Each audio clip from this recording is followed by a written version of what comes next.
Welcome to the deep dive. Today, we're looking at a really gripping story. Singapore Airlines Flight 319.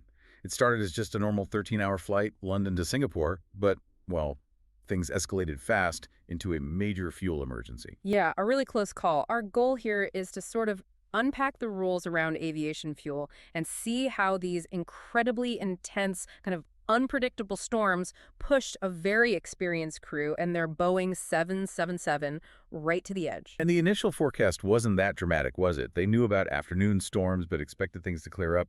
Visibility fine for landing. Exactly, standard stuff for Singapore. But let's talk fuel first because that's key. There are layers of safety built in. You've got your basic trip fuel to get there. Then contingency fuel, maybe 3%, sometimes 5% extra for, unexpected delays. Like holding patterns. Precisely. Then there's alternate fuel enough to attempt a landing, miss, and fly to your backup airport. And finally, the absolute minimum, final reserve. For this flight, that was 3,024 kilos. Untouchable, basically. 30 minutes of flight time. Okay, so SQ319 lands. No, wait. They arrive near Singapore 30 minutes early. Yeah. And they have over 7 tons of fuel left. That sounds like plenty. It sounds like it, but almost immediately, bam, intense thunderstorms right over Changi. They're put into a hold over a point called PASPU. And the storm was big enough to cover their planned alternates too, like Senai. Yep, Paya Senai, both unusable.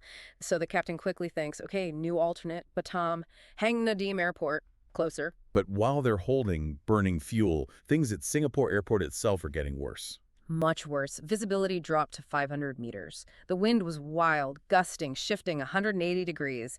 They had to suspend arrivals completely. So SQ319 is stuck holding, using up the fuel meant for that diversion to Batam. Exactly. And coordinating with Batam takes time. It wasn't their initial alternate, usually handles smaller planes, questions about ground handling, fire cover, all that. Time they didn't have. Okay, so the fuel's dropping. What happens next? The first officer makes the call, 16.48 minimum fuel.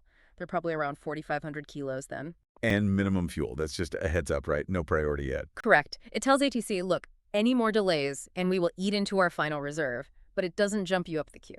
So the captain waits. How long? Just 2 minutes. He must have seen the fuel state was critical, likely about to dip below that 3,024 kilogram final reserve. He takes the mic. Mayday, mayday, mayday, low fuel. Wow. That changes everything. Instantly. Full emergency, immediate priority, vector straight to Batam. You can only imagine the stress level. Okay, they head to Batam, but you said the storm followed them. It seems like it did. The cell moved right over Batam, too. The captain's flying now. First attempt, VOR approach to runway 22. They get down to 1,600 feet. Abort. Tailwind gusting to 30 knots. Way over limits. Company limit was 10, certified as 15, just couldn't risk it. And the low fuel warning complicated things further, didn't it? Yes, big time. Procedure dictates a flaps 20 landing, not the usual flaps 30. Why is that? It's a precaution for a potential double-engine flameout from fuel starvation. But it means a faster approach speed, needs more runway, makes everything harder in a storm. So more attempts. They tried really tight turns, aggressive maneuvers to get lined up. Extremely tight, trying to capture the ILS guidance really close in, like 2 to 5 miles out. Heavy rain, unstable conditions. Attempt 2. Autopilot kicked out. No auto land warning. The approach angle was just too steep, too aggressive. Go around at just 132 feet. Unbelievably low. Attempt 3. Captain tries to dive manually to correct the alignment. Triggers a sink rate warning. Another go-around, this time at 212 feet, burning precious fuel each time. They must have been running on fumes. What was the final decision? The captain realized they couldn't keep trying these aggressive circuits. Just enough fuel left for one shot. A straight-in visual approach, a sort of teardrop pattern to line up with runway 22. And they made it. Safely down at 17.19. But the fuel remaining, estimates put it under 1,000 kilograms. Oh. Way, way below that final reserve. Incredible. So what did the final report say? Just blame the weather. Well, yes, the weather was a huge factor, but interestingly, it also pointed to the crew's preference, maybe.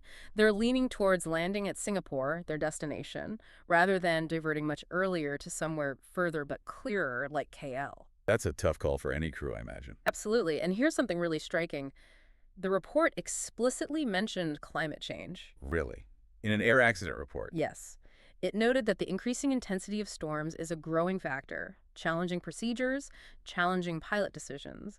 Singapore Airlines actually uses this exact incident in their training now. It really highlights how even systems with huge safety margins can be overwhelmed, doesn't it? When the weather goes extreme, coordination slows down. And you add that human element, that reluctance to change the plan until it's almost too late.